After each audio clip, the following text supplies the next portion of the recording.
Hello বন্ধুরা, কেমন আছো সবাই? শ্রাবণী কিচেনে তোমাদের সবাইকে স্বাগত। আজ আমি তোমাদের জন্য মাছের মাথা দিয়ে মুগ ডালের রেসিপি নিয়ে এলাম। তো এটা বানাতে আমার যা যা লাগবে দেখো, আমি 1 কাপ মুগ ডাল নিয়ে নিলাম আর মাছের মাথাগুলোকেও লবণ হলুদ একটু লঙ্কার গুঁড়ো দিয়ে মেখে রাখলাম। এবার এই ডালগুলোকে আমি একটু ভেজে নেব। ফ্রাই প্যানে আমি ডালগুলিকে দিয়ে দিলাম, দিয়ে ভেজে তুলব। একটু লাল করে ভাজবো, যতক্ষণ না একটা সুন্দর গন্ধ বেরোচ্ছে ততক্ষণ এটাকে নাড়তে থাকবো। এই দেখো আমার ডালগুলো ভাজা হয়ে গেছে, আমি এখন এই অবস্থায় নামিয়ে নেব। নামিয়ে এটাকে লবণ হলুদ দিয়ে একটু লঙ্কা দিয়ে জলে দিয়ে বসিয়ে দেব। এদিকে আমার ডালটা সিদ্ধ হবে আর এদিকে আমি মাছের মাথাগুলিকে কড়াইতে তেল দিয়ে মাছের মাথাগুলিকে দিয়ে উল্টে পাল্টে লাল করে ভেজে তুলব। এই দেখো আমার মাছের মাথাগুলি লাল করে ভাজা হয়ে গেছে, এখন এগুলিকে তুলে নেব। এদিকে আমি কড়াইতে তেল দিয়ে দিলাম, ফ্রাই প্যানে তেল দিয়ে 5 ফোড়ন, একটা তেজপাতা আর 2টো শুকনো লঙ্কা দিয়ে ফোড়ন দিয়ে দিলাম। এদিকে আমি মশলাটা রেডি করে নেব। যতক্ষণ না ফোড়নটার একটা সুন্দর গন্ধ বেরোচ্ছে সেই সময়টুকুর মধ্যে আমি মশলাটা রেডি করে নেব। এর মধ্যে আমি 1 চামচ আদা, 1 চামচ জিরে এবং 1 চামচ ধনে দিয়ে একটা সুন্দর পেস্ট বানিয়ে রাখলাম। একটু হলুদও দিয়ে দিব এর মধ্যে। তার মধ্যে হলুদটা দিয়ে ভালো করে মিশিয়ে নেড়ে একটা সাইডে রেখে দেব। এখন দেখো আমার ফোড়নটা হয়ে গেছে, একটা সুন্দর গন্ধ বেরিয়েছে।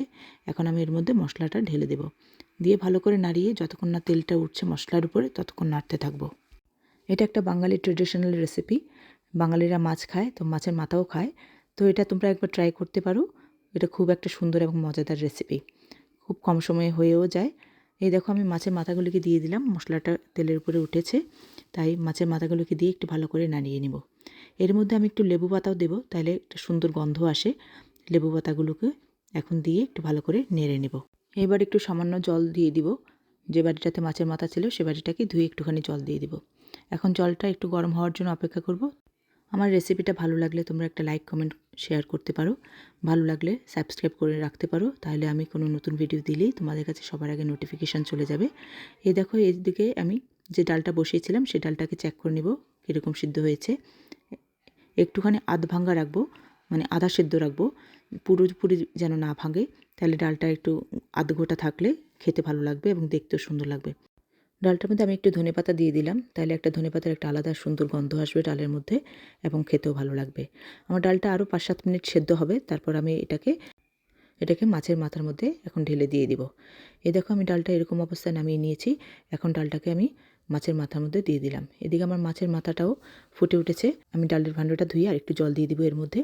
দিয়ে একদম বেশি দেবো না, তোমরা তোমাদের আন্দাজ মতো দেবে, তোমরা বুঝতে পারবে। কারণ ডালটা নামানোর পরে আরও ঘন হয়ে যাবে, তাই আমি সেভাবেই চিন্তা করে ডালে জলটা দিয়ে দেবো। এই দেখো ডালে জলটা দিয়ে দিলাম। এখন একটু ফুটে ওঠা অবধি অপেক্ষা করব। ফুটে উঠলে তারপর আমি এর মধ্যে 1 চামচ গরম মশলা ছড়িয়ে দিব। তারপর ভালো করে নাড়িয়ে আমি লেবু পাতাগুলিকে সব তুলে নিব, নয়তো এটা তেতো হয়ে যাবে সেজন্য। তো এই দেখো নামানোর পর আমার লুকটা এরকম হয়েছে, অনেক সুন্দর তাই না? তো দেখা হবে অন্য কোনো রেসিপি নিয়ে অন্য কোনো ভিডিওতে। সেই পর্যন্ত সবাই ভালো থেকো, বাই।